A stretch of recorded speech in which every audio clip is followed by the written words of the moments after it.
కన్న తల్లి అంటే దైవంతో సమానం అంటారు.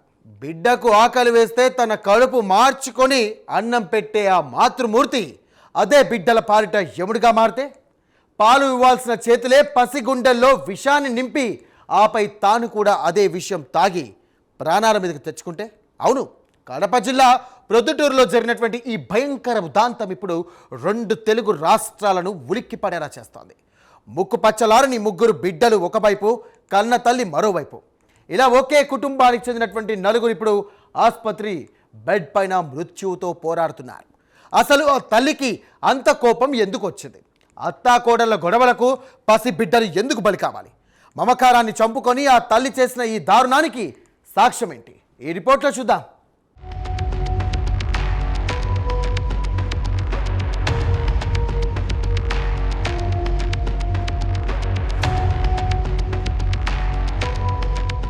ప్రొద్దుటూరులోని ఈశ్వర్రెడ్డి నగర్ నిత్యం జనాలతో రద్దీగా ఉండే ఆ ప్రాంతంలో ఓ చిన్న ఇల్లు. అక్కడ మల్లెపూల శివ వెంకటకృష్ణ, భువనేశ్వరి దంపతులకు 14 ఏళ్ల క్రితం వివాహం జరిగింది. సుష్మా, నిఖిత అనే 2 కుమార్తెలు, గణ అనే కుమారుడితో ఆ ఇల్లు కళకళలాడుతూ ఉండేది. కానీ సరిగ్గా ఏడాది క్రితం ఆ ఇంట్లో గొడవలు మొదలయ్యాయి. ఉన్నట్టుండి భర్త వెంకటకృష్ణ కుటుంబాన్ని వదిలేసి వెళ్లిపోయాడు.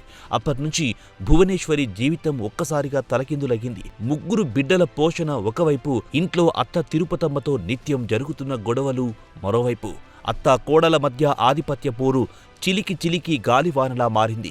భర్త లేని లోటు, ఆర్థిక ఇబ్బందులు, అత్త వేధింపులు వెరసి భువనేశ్వరిని మానసిక క్షోభకు గురి చేశాయి. ఈ నరకం నుండి బయటపడాలంటే చావు ఒక్కటే మార్గమని ఆమె బలంగా నమ్మింది. కానీ తాను చనిపోతే బిడ్డలు అనాథలవుతారని భావించి వారితో పాటే తను చాలించాలని ఒక క్రూరమైన నిర్ణయం తీసుకుంది.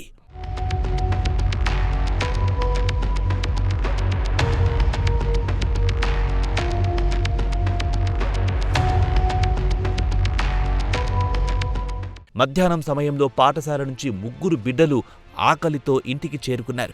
అమ్మ తమ కోసం ఏదో తెచ్చిందని సంబరపడ్డారు. అప్పటికే మృత్యును సీసాలో నింపి సిద్ధంగా ఉంచింది భువనేశ్వరి. ఓ చల్లని పానీయంలో ప్రాణాలు తీసే విషాన్ని కలిపింది. ఏమీ తెలియని ఆ పసిపాపలు అమ్మ ఇస్తున్నదే కదా అని కూల్ డ్రింక్ను గటగటా తాగేశారు. కేవలం ఆ ఒక్క నిమిషంలో ఆ ఇంట్లో సీన్ మారిపోయింది. కూల్ డ్రింక్ తాగిన కొద్దిసేపటికే పసి బిడ్డలు కడుపు నొప్పితో విలవిల్లాడారు. కళ్ల ముందే బిడ్డలు కొట్టుమిట్టాడుతున్న ఆ తల్లి మనసు కరగలేదు. వారంతా అపస్మారక స్థితిలోకి వెళ్లిన తర్వాత మిగిలిన విషయాన్ని భువనేశ్వరి కూడా తాగేసింది. ఆ నలుగురు గదిలోనే విగత జీవుల్లా పడిపోయారు. నోటి నుంచి నురుగలు కక్కుతూ చావు అంచుల్లోకి వెళ్తున్న వారిని కాపాడే నాదుడు ఆ సమయంలో అక్కడ లేడు. ఒక పక్కా ప్లాన్ ప్రకారం భువనేశ్వరి ఈ దారుణానికి ఒడిగట్టింది.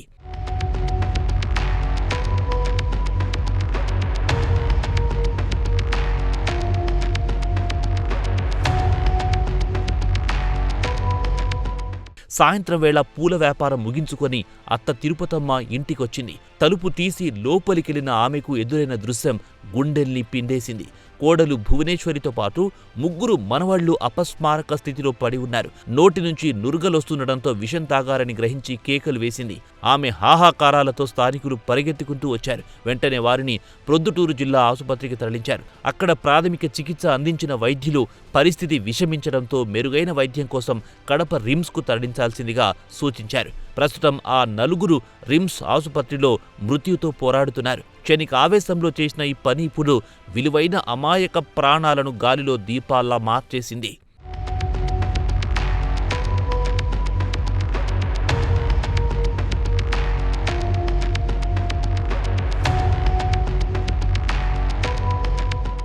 అసలు భువనేశ్వరి ఆ విషాన్ని ఎక్కడి నుంచి తెచ్చింది?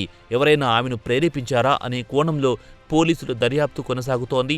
అత్త తిరుపతమ్మను కూడా పోలీసులు విచారిస్తున్నారు. ఒకే కుటుంబంలో నలుగురు ఆత్మహత్య యత్నానికి పాల్పడడం జిల్లా వ్యాప్తంగా సంచలనం సృష్టించడంతో ఉన్నతాధికారులు సైతం ఈ కేసును సీరియస్గా తీసుకున్నారు. బాధితుల పరిస్థితి మెరుగుపడితే కానీ అసలు నిజాలు బయటకొచ్చే అవకాశం లేదు.